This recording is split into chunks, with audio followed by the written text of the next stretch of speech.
اللہ الرحمن الرحیم۔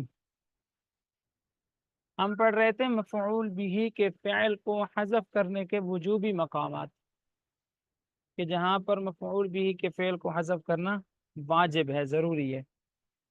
اگر آپ حذف نہیں کریں گے تو گنہگار نہیں ہوں گے۔ یہ واجب کا مطلب گناہ والا واجب نہیں ہے، یہ بھی یاد رکھیں۔ واجب سے مراد ہے کہ عربی جو تکلم کا انداز ہے اس سے پھر آپ غلطی کر رہے ہوں گے، یہ واجب کا مطلب ہے۔ ہر جگہ واجب چھوڑنے والا گنہگار نہیں ہوتا۔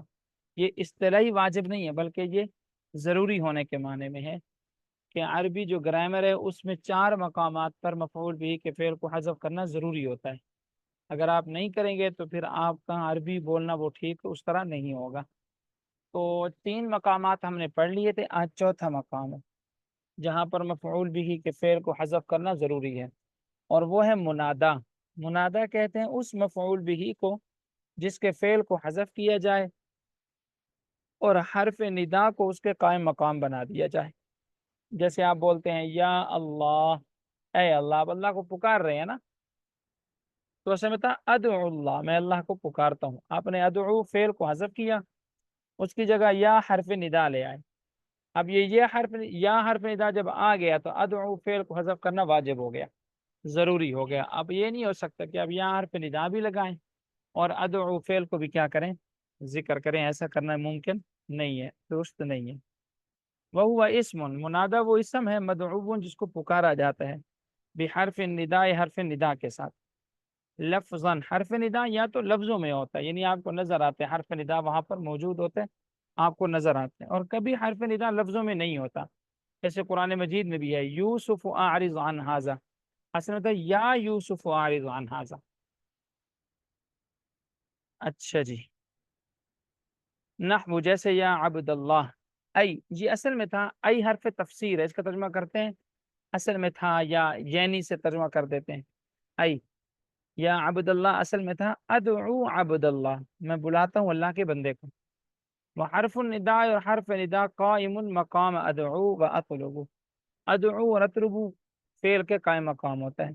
وحروف النداء خمسۃ، حروف ندا ٹوٹل 5 ہیں، یا، ایا، حیا، ای اور حمزہ مفتوحہ، یہ 5 حروف ہیں جو حروف ندا کہلاتے ہیں، یا، ایا، حیا، ای اور حمزہ مفتوحہ۔ وقد یحذف حرف النداء لفظا، اور حرف ندا کو کبھی لفظوں سے حذف بھی کر دیا جاتا ہے، جیسے یوسف اعرض عن ھذا، اس میں تھا یا یوسف اعرض عن ھذا۔ وعلم، یہاں سے مصنف رحمۃ اللہ علیہ منادہ کی اقسام بیان فرماتے ہیں اعراب کے اعتبار سے۔ منادہ کی اقسام بیان فرماتے ہیں اعراب کے اعتبار سے۔ پہلی قسم، منادہ مفرد معرفہ ہو، منادہ مفرد معرفہ ہو، یعنی جس کے شروع میں آپ حرف ندا لگائیں وہ مفرد بھی ہو اور معرفہ بھی ہو۔ تو اگر منادہ مفرد معرفہ ہو تو پھر وہ مبنی بر رفع ہوگا، یعنی وہ مبنی ہوگا اور اس کے اوپر جو مبنی کی حرکت آئے گی وہ رفع آئے گی، اور رفع آپ جانتے ہیں کبھی پیش کی صورت میں آتا ہے، کبھی الف کی صورت میں آتا ہے، کبھی واو کی صورت میں آتا ہے۔ تو ہوگا رفع، اس کی آگے جو حالتیں ہیں، کبھی پیش کی حالت ہوتی ہے، کبھی الف کے ساتھ آ جاتا ہے رفع، اور کبھی واو کے ساتھ آ جاتا ہے۔ اب اس بحث میں نہیں جاؤں گا کیونکہ پیچھے آپ اس کی مکمل بحث پڑھ چکے ہیں، اس میں متمکن کی 16 اقسام کے 9 اعراب جو تھے۔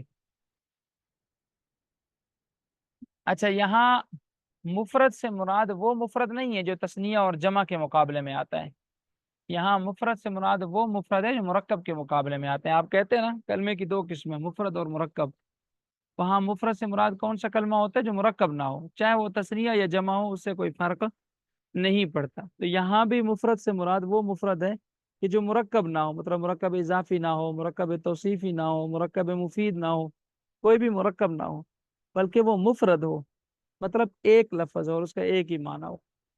تثنیہ جمع ہو اس سے کوئی فرق نہیں پڑتا، کیونکہ ایک مفرد وہ ہوتا ہے جو تثنیہ جمع کے مقابلے میں، جیسے آپ کہتے ہیں کہ یہ مفرد ہے، یہ تثنیہ ہے، یہ جمع ہے۔ زید مفرد ہے کیونکہ اس کے اندر ایک والا معنی ہے، زیدان تثنیہ ہے کیونکہ اس کے اندر 2 والا معنی ہے، زیدون جمع ہے اس لیے کہ اس کے اندر 3 والا معنی ہے۔ یہاں یہ والا مفرد مراد نہیں ہے، بلکہ یہاں کون سا مفرد مراد ہے جو جملے کے مقابلے میں آتا ہے، مرکب کے مقابلے میں آتا ہے۔ فَإِن كَانَ مُفْرَدًا، وعلم، اور آپ جان لیں، ان المنادى علی اقسام، منادہ بے شک منادہ چند قسموں پر مشتمل ہے۔ فإن كان مفردا معرفة، پس اگر وہ مفرد معرفہ ہو، یبنا علی علامت الرفع، وہ علامت رفع پر مبنی ہوگا، کا ضمتی، جس طرح کے ضمہ، ونحویہا، اور ضمہ کی طرح، اور ضمہ کی طرح اور کون ہے؟ الف اور واو، نحو جیسے یا زیدو و یا رجلو و یا زیدانی و یا زیدون۔ اب یا زیدو میں دیکھیں زیدو مفرد بھی ہے اور معرفہ بھی ہے، یا رجلو میں دیکھیں رجلو مفرد بھی ہے اور معرفہ بھی ہے، کیونکہ اس کے شروع میں حرف ندا آ رہا ہے۔ جب نکرہ کے شروع میں حرف ندا آ جائے تو یہ معرفہ کی 7ویں قسم ہے، معرفہ کے جو آپ 7 اقسام پڑھتے ہیں۔ یا زیدان، اب یہاں دیکھیں زیدان یہ بھی مفرد ہے، اور یہاں مفرد سے مراد کیا ہے کہ یہ مرکب نہیں ہے، بے شک تثنیہ ہے، اس سے کوئی فرق نہیں پڑتا۔ اور اسی طرح یا زیدون۔ اچھا جی، وَيُخْفَضُ بِلَامِ الْإِسْتِغَاثَةِ یا لزید یا لزید، وَيُفْتَحُ بِإِلْحَاقِ أَلِفِهَا نحو یا زیداہ۔ یہاں سے مصنف رحمۃ اللہ علیہ ایک فائدہ بیان فرما رہے ہیں، فرماتے ہیں کبھی کبھی منادہ مفرد معرفہ ہوتا ہے، لیکن اس کے باوجود اس کے آخر میں ہم زیر پڑھتے ہیں، ہوتا وہ مفرد معرفہ ہے، اور منادہ مفرد معرفہ ہو تو ابھی ہم پڑھ چکے ہیں وہ مبنی پر رفع ہوگا، لیکن کبھی اس کے نیچے ہم زیر بھی پڑھیں گے۔ زیر کب پڑھیں گے؟ جب اس کے شروع میں لام استغاثہ لگا دیں گے۔ لام استغاثہ اس لام کو بولتے ہیں کہ جو آپ منادہ کے شروع میں لگاتے ہیں، اور وہ علامت ہوتا ہے اس بات کی کہ آپ پکارنے والے سے مدد طلب کر رہے ہیں۔ جیسے آپ کہتے ہیں یا لزید، اے زید میری مدد کر، یا لزید اے زید میری مدد کر۔ اور اسی طرح فرماتے ہیں کہ کبھی منادہ مفرد معرفہ ہوگا لیکن اس کے آخر میں الف آ جائے گا، تو جب الف آئے گا تو پھر آپ اس کے آخر میں پیش نہیں پڑھ سکیں گے، کیونکہ الف اپنے سے پیچھے زبر چاہتا ہے۔ جیسے یا زیداہ، اے زید، جیسے ہم بولتے ہیں نا، اردو میں بھی یہ لفظ ایسے بولا جاتا ہے۔ جیسے عام مثال کے طور پر بولتے ہیں حبیب، دور کھڑا تو آپ کہتے ہیں حبیباؤ، بولتے ہیں نا اونچی آواز سے پکارنے کے لیے حبیبا بول دیتے ہیں۔ تو ایسے عربی زبان کے اندر بھی منادہ کے آخر میں پکارنے کے لیے الف لگا دیا جاتا ہے۔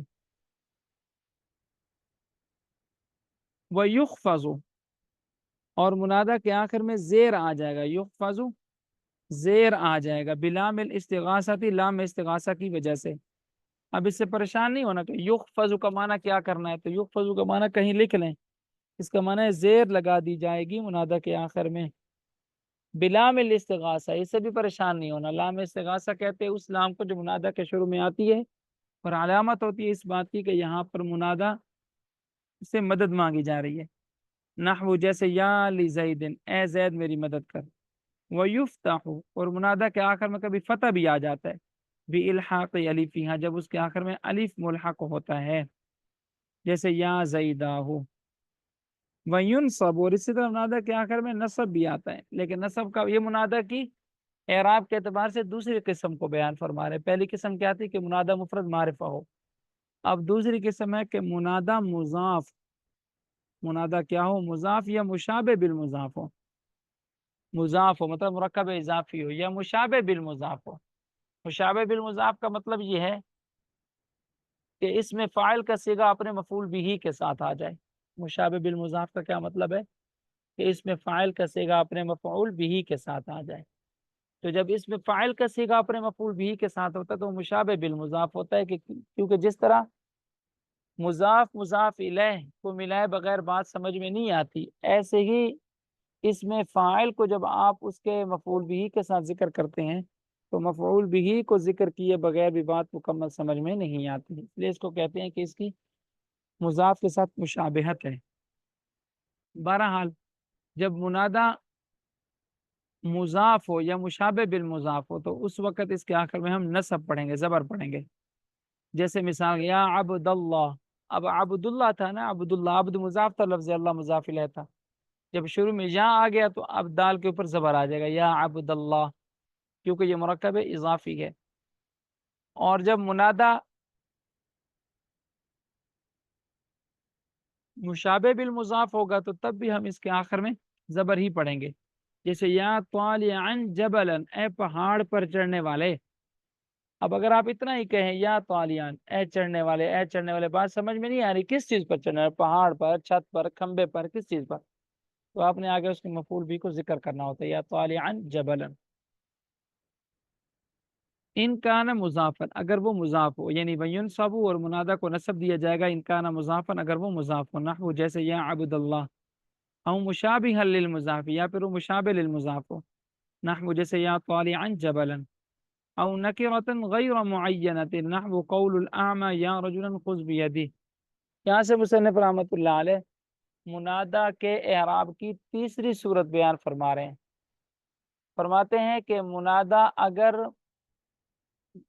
نکرہ غیر متعین ہو تو پھر بھی اس کے آخر میں نصب ہی پڑا جائے گا، نکرہ غیر متعین ہو، جیسے کسی اندھے آدمی کا کہنا کہ مجھے پکڑ لو، مجھے پکڑ لو، مجھے پکڑ لو، یا رجل خذ بیدی، یا رجل خذ بیدی۔ ویسے تو حرف ندا جب آتا ہے کسی نکرہ کے شروع میں تو اس کو معرفہ بنا دیتا ہے، لیکن اندھا جب یا حرف ندا لگائے گا تو وہ معرفہ نہیں بنائے گا، اس لیے کہ اندھا کسی کی تعیین نہیں کر رہا، اندھا تو بطور پکارنے کے بس آواز لگا رہے، کوئی بھی آ کر اس کا ہاتھ پکڑ لے گا۔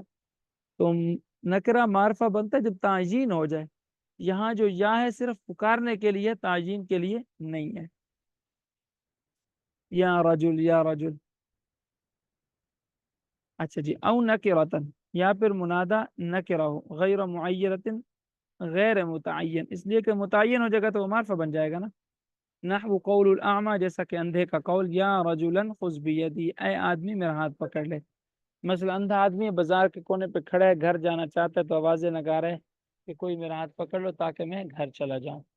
اب یہاں پر مفرد معرفہ نہیں بنے گا، کیوں؟ اس لیے کہ اندھا جب آواز لگاتا ہے تو وہ کسی کی تعیین نہیں کرتا، وہ کسی کی تعیین وغیرہ نہیں کرتا۔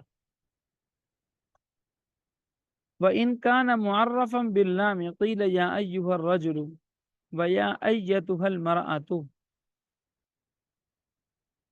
یہاں سے مصنف رحمۃ اللہ علیہ مسئلہ بیان فرماتے ہیں، بلکہ منادہ کے اعراب کی تیسری صورت بیان فرما رہے ہیں، یہ چوتھی صورت یہ ہے کہ اگر منادہ معرف باللام ہو تو پھر دو کام کریں گے، ایک تو اس کے آخر میں اعراب جو ہے وہ رفع والا آئے گا، اور دوسرا کام یہ ہوگا کہ آپ اس کے شروع میں ایون اور ایتن لگائیں گے، اور ایون اور ایتن کو اپنی ضمیر کی طرف مضاف کر کے لگائیں گے۔ ایون آئے گا مذکر کے لیے اور ایتن آئے گا مؤنث کے لیے، جیسے آپ پڑھتے ہیں قل یا ایھا الکافرون، اصل میں تھا یا الکافرون، لیکن چونکہ یہاں پر منادہ جو ہے وہ معرف باللام ہے، الکافرون، درمیان میں فاصلے کے لیے ایو کا لفظ آ جائے گا، لیکن ایو اکیلا نہیں آئے گا بلکہ وہ ضمیر کی طرف منصوب ہوگا، وہ ضمیر کی طرف کیا ہو جائے گا؟ منصوب، یا ایھا الکافرون۔ یا اسی طرح یا ایتھا النفس المطمئنہ، اصل میں تھا یا النفس المطمئنہ، لیکن النفس کا لفظ چونکہ منادہ معرف باللام تھا اس لیے ایتن اس کے شروع میں آ گیا، ضمیر کی طرف مضاف ہو گیا، ہو جائے گا یا ایتھا النفس المطمئنہ۔ وَإِن كَانَ مُعَرَّفًا بِاللَّامِ، اور اگر منادہ معرف باللام ہو قیل تو کہا جائے گا یا ایھا الرجل و یا ایتھا المرأة۔ چلیں جی اس کو یہاں تک کرتے ہیں، یہاں تک سمجھ میں آ گیا ماشاءاللہ؟ جی استاد